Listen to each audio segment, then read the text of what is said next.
saya ingin memberitahukan sedikit terkait dengan pola-pola perubahan perubahan pola PPG di saat ini. Ada sedikit perubahan, tapi ini cukup menyita energi dan juga harus dipahami oleh Bapak Ibu sekalian. Perubahan itu ada pada ada pada pekerjaan atau ada pada pola kerja kita sebagai dosen PPG. Jadi saya ingin tegaskan, jadi kita harus pahami karena ini adalah hal yang paling pokok ya, hal yang paling pokok. Kita pahami, nanti baru saya akan ceritakan tentang kenapa harus berubah. Karena ini berkenaan dengan kurikulum Merdeka. Jadi di dalam LMS PPG di tahun 2023 ini ada perubahan. Yang pertama itu adalah mengenai similarity, cek kesamaan atau kemiripan. Tadi disampaikan oleh Pak Rektor, Pak Dekan, ada hal-hal yang diprihatinkan kita bersama, bahwasanya kadang mahasiswa itu belum diperintah mengerjakan tugas tapi malah sudah selesai mengerjakan tugasnya. Itu karena ya mereka ada generasi pendahulunya, filenya diminta lalu kemudian diambil. Nah ini kemudian di tahun ini ada ketambah di dalam LMS itu akun untuk ngecek kemiripan, cek kemiripan tugas seluruh angkatan dan semua LPTK. Jadi nanti kalau misalkan seorang mahasiswa itu bisa ngecek apakah tugasnya mirip apa tidak. Lalu kemudian dosen ketika tahu itu memiliki kemiripan, itu harus ditolak kalau misalkan kemiripannya itu melampaui persentase yang ditentukan. Dan kami masih mentolerir jumlah kemiripan itu sampai 50% ini masih diperbolehkan dalam hal ini ya. Karena mereka mahasiswa, lalu kemudian mungkin belum siap kalau misalkan cek kemiripan 30 atau 25%, maka kita naikkan 50 aja nggak apa-apa. Cek kemiripan 50 nggak masalah. Jadi nanti kalau seandainya ini menjadi berat ya, menjadi menantang bagi para dosen, kemiripan, jika kemudian Anda melihat kemiripannya itu mencapai 50%, dikembalikan. Tolong minta direvisi, tolong minta direview, tolong agar dibuat parafrase sehingga kemiripannya bisa berkurang. Nah, tujuannya adalah memang kita mendorong para guru memiliki keterampilan untuk mengolah pikirannya dalam bahasa atau kata-katanya sendiri, tidak melalui model copas. Jadi tolong diingatkan, jangan kemudian dikasih nilai kalau kemiripannya melampaui 50%. Kembalikan dulu sampai mereka tingkat kemiripannya itu minimalis. Makin kecil makin bagus. Tentunya kalau misalkan kita akan memberikan nilai kalau ternyata kemiripannya pas 50, ya berarti kasih nilai minimal 70 lah. Tapi kalau misalkan 40, berarti nanti 75. Oh 30, 80. Oh kemiripannya kok cuman 10%, nah mungkin bisa dikasih 90, bisa dikasih 90. Silakan dibuat grade tersendiri, nanti dikirim tugas di resume itu. Jadi di resume itu ada cek kemiripan. Bukan hanya di serum, di semua tugas itu ada cek kemiripan antar teman dan juga pekerjaan sebelumnya sampai ke saat ini. Jadi ini menjawab kekhawatiran dan kebutuhan tadi yang disampaikan Pak Rektor dan juga Pak Dekan. Lalu yang kedua, juga cek kemiripan terhadap tugas PBL dan PJBL. Nah, tugas PBL dan PJBL tahun ini agak ribet. Kita juga minta para dosen agar memahami PBL itu seperti apa, PJBL itu seperti apa. Tolong ini dipahami betul. Seperti apa sih PBL dan PJBL itu? Nah, nanti sedikit saya akan jabarkan seperti apa tugas PBL dan PJBL dalam tugas ini. Jadi biar tidak punya tafsir sendiri-sendiri.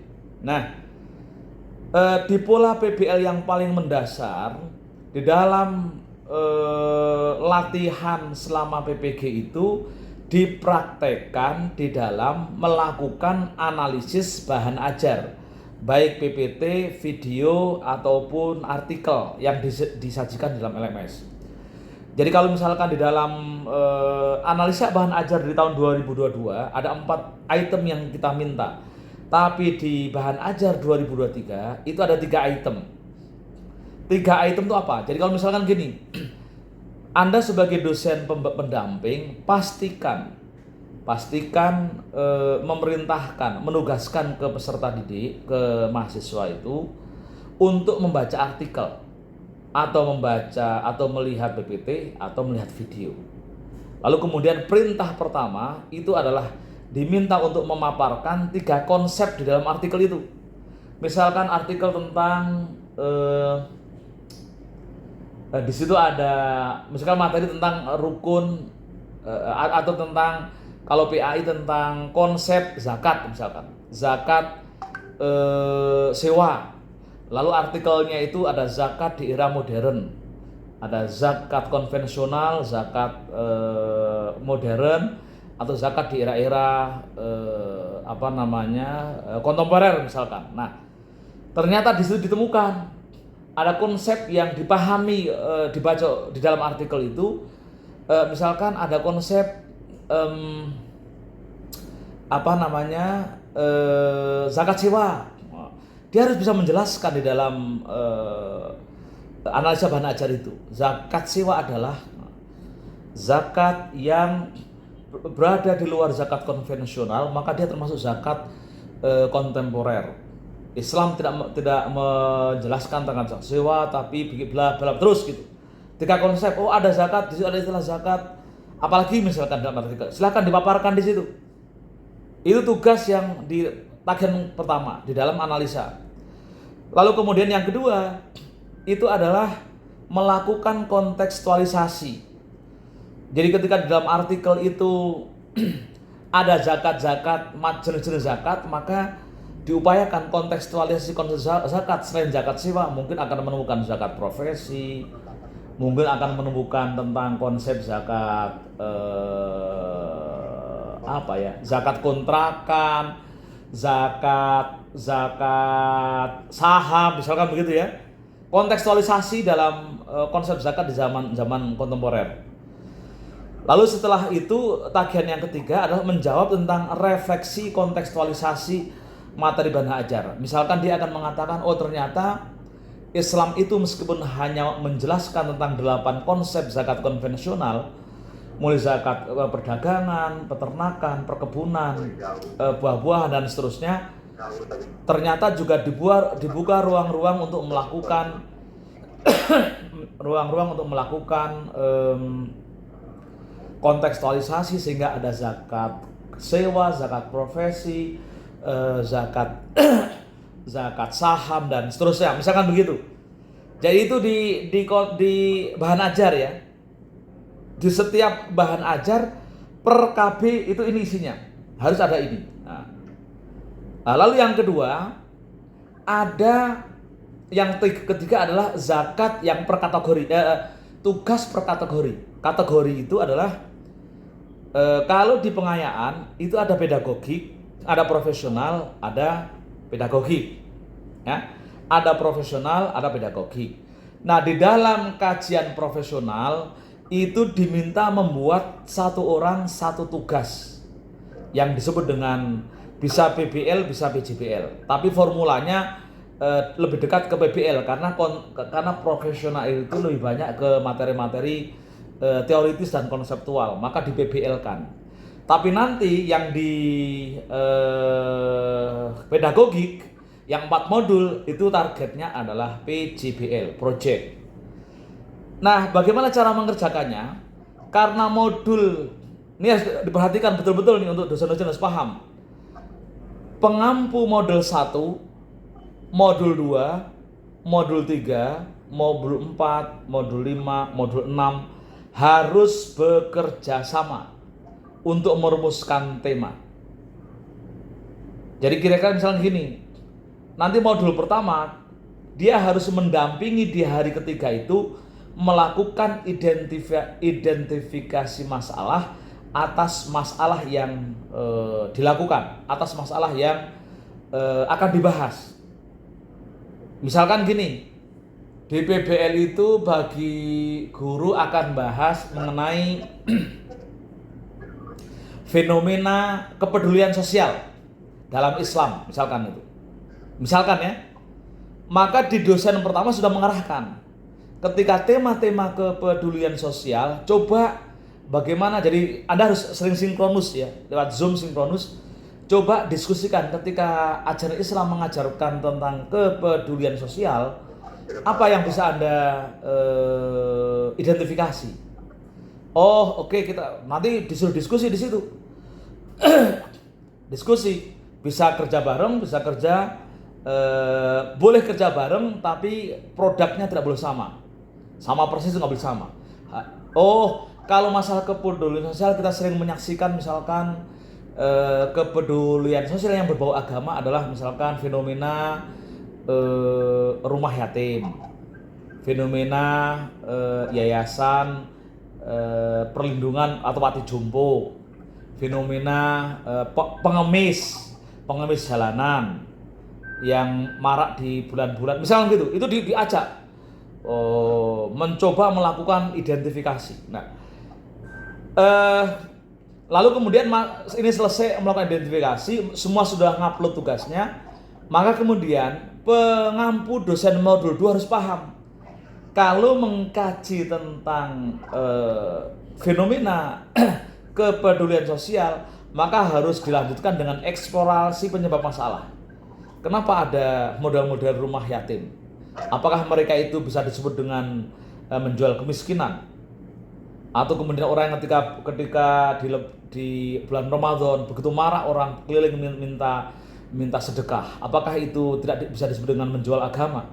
Atau fenomena orang ceramah yang memasang tarif tinggi dan seterusnya, itu dianalisis. Nah, modul 2, dosen pendamping modul 2 mendampingi eksplorasi penyebab masalah.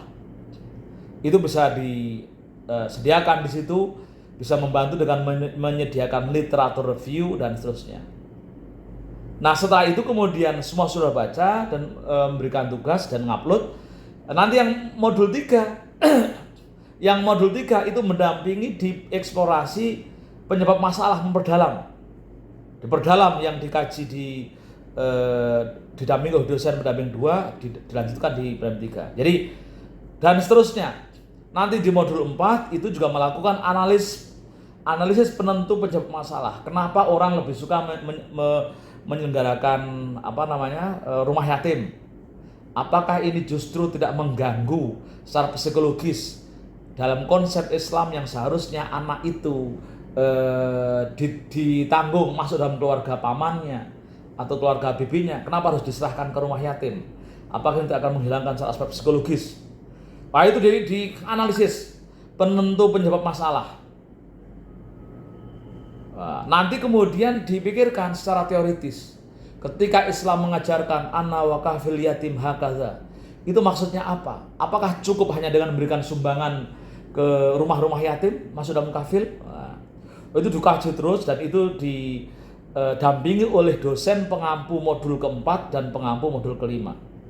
Nah, setelah itu bisa dirumuskan, nanti di dosen pengampu modul ke-6 itu merumuskan rencana aksi. Kalau Anda sudah tahu ini masalahnya, ini penyebabnya, teorinya begini, lalu kemudian apa yang bisa Anda terjemahkan dalam konteks pendidikan, seperti apa pola pembelajarannya dan seterusnya. Nah, ini 6 gagasan yang setiap dosen punya beban satu isu. Modul 1 itu fokus ke identifikasi masalah, maka dicarilah tema sendiri. Maka ini penting, Anda setelah ini Pak Mirzon, dosen-dosen merumuskan tema apa. Nah, nanti kemudian setiap mahasiswa, setiap fase itu diminta untuk milih apa. Milih isu apa? Boleh mengerjakan isu yang sama tapi narasinya harus berbeda. Jadi prinsip di awal kerja bersama, atau kalau dalam kurikulum 2012 itu disebut dengan pembelajaran abad 21 kolaboratif, ya, kerjasama itu sudah diterapkan di sini. Dosen kerjasama, mahasiswa juga kerjasama, tapi hasilnya tidak boleh sama. Lalu bersamaan dengan sesi pedagogik, di pengayaan di aspek kompetensi pedagogik ada 4 modul. Nah, pada modul pertama pedagogik itu juga sudah didorong untuk melakukan identifikasi masalah pembelajaran. Jadi mahasiswa di selama 3 hari pertama itu sudah mulai diajak untuk berpikir bagaimana mengidentifikasi masalah pembelajaran yang itu dikaitkan dengan mata pelajaran yang diampu, dikaitkan dengan visi misi satuan pendidikan, dikaitkan dengan talenta peserta didik, dikaitkan dengan local wisdom, dikaitkan dengan ketersediaan sumber daya pendukung pembelajaran. Silahkan Anda pikirkan. Saya contohkan begini. Seseorang mungkin ketika dia sebagai guru agama akan mendapati misalkan kecenderungan masyarakat yang menolak tradisi lokal misalkan. Nah, bagaimana pendidikan bisa menyelesaikan? Anda sebagai guru ngobrol bagaimana bisa melakukan identifikasi masalah-masalah apa yang itu resisten di masyarakat. Karena ketika berbicara local wisdom, ketersediaan sumber daya pendukung itu ada semua di lokal madrasah masing-masing. Silahkan nanti para guru ketika tugas yang kedua itu sudah mampu mendiskusikan, mengidentifikasi masalah-masalah pembelajaran di modul pedagogik 1. Lalu setelah itu kemudian di modul pedagogik 2 itu ada pekerjaan tambahan, melakukan eksplorasi penjawab masalah. Modul pedagogik 3 itu analisis penentuan masalah. Lalu kemudian modul pedagogik 4 itu sudah melakukan rencana aksi. Saya gambarkan begini, ini sekali saya gambarkan lagi. Karena realnya kan begini. Realnya kan begini. Anda nanti akan melihat ketika saya sebenarnya belum selesai melakukan pemetaan begini. Saya akan gambarkan nanti kan gini nih. Anda di kelas pengayaan. Ya, kelas pengayaan kan gini ya. Biasanya di pengayaan itu hari pertama itu selain kontra, membaca menelaah modul, lalu ditugaskan meresum kan gitu ya. Lalu ditugaskan menganalisis secara kritis videonya, lalu kemudian mengerjakan tes formatif, lalu kemudian ngunggah kan gitu ya. Ini umumnya hari pertama begitu. Lalu hari kedua masih juga meresum, mengunggah. Nah, yang tadi mengenai analisis tadi, analisis materi, analisis kritis, baik video, PPT, dan artikel itu menggunakan pendekatan namanya, saya lebih suka menggunakan istilah ini, I care. Sebenarnya di dalam PPG itu harus 10 langkah. Tapi itu terlalu jelimet. Saya lebih suka dengan nyebut istilah I care. I care itu adalah pertama nih, singkatan dari I-nya identifikasi. Jadi ketika membaca artikel, dia harus tahu identifikasi konsep-konsep apa yang ada di dalam artikel yang dibaca. Itu ya. Lalu kemudian C-nya itu adalah connectivity atau kontekstualisasi. Jadi bagaimana konsep-konsep yang ada dalam artikel, konsep-konsep yang ada dalam PPT atau dalam video dikontekstualisasikan. Oke? Setelah itu adalah action. Nah, action itulah bagaimana rancangan Anda setelah membaca artikel-artikel itu, bagaimana merancang mengajarkan ke anak. Misalkan itu bisa dalam bentuk model pembelajaran, merancang model pembelajaran terkait dengan tema yang asik, tema yang dibahas, atau merancang model solusi ketika di tengah masyarakat. Itu action. Lalu R-nya reflection. Coba refleksikan, apakah konsep-konsep itu tepat apa tidak? proses modernisasi, kontekstualisasi konsep yang ada dalam itu ada apa tidak. Nah ini nih di situ ya, tolong diperhatikan. Jadi I care itu ada di sini, di analisis kritis video, PPT atau artikel. Nah yang tadi mengenai project baik PBL maupun PJBL dalam pedagogik hari ketiga di pagi itu Anda bisa menyelenggarakan diskusi sinkronus antara dosen dengan mahasiswa bagaimana merumuskan PBL. Nah, modul 1 itu fokus di dosen pengampu modul 1 fokus di identifikasi. Nah, ingat tadi yang beridentifikasi ya. Bagaimana bisa melakukan identifikasi masalah keagamaan kontekstual meskipun temanya tidak sedang dibahas di dalam modul. Dia bisa membahas tema apapun, tapi kalau bisa masuk dalam rumpun atau rumusan capaian pembelajaran dalam fase-fase sepanjang yang Anda ampu. Misalkan ternyata di dalam tadi saya sampaikan di dalam CP yang Anda memiliki ada pembahasan tentang kepedulian sosial misalkan. Maka silakan Anda masuk di situ. Nah, jadi di hari ketiga per modul fokus ke tema-tema ini. Modul 1 fokus ke identifikasi masalah, dosen pendamping modul 2 itu fokus di eksplorasi penyebab masalah, basisnya adalah literatur review. Lalu dosen pendamping modul ketiga fokus kepada literatur dan realitas review, menggabungkan antara literatur dan realitas. Jadi Anda sebagai dosen wajib punya kompetensi menggabungkan antara literatur review dengan realitas review. Itu ya. Nah, nanti pengampu modul pedagog profesional yang keempat fokus ke analisis penentu penyebab masalah. Bagaimana dari sekian banyak masalah yang dianalisis itu bisa melihat mana penyebab dominan dan mana penyebab determinan. Ini sebenarnya skill, namanya skill analisis sosial. Maka dosen pengampu PBG edisi hari ini harus memiliki kemampuan melakukan analisis sosial. Ketika ada faktor penyebab masalah, pikirkan mana yang menjadi penyebab dominan dan mana menjadi penyebab determinan. Nah, kan gitu. Nanti pengampu modul ke-6 mendampingi di hari ketiga modul ke-6 itu adalah penyusunan rencana aksi. Oke? Itu yang paling penting di pengayaan yang harus dipahami. Nah,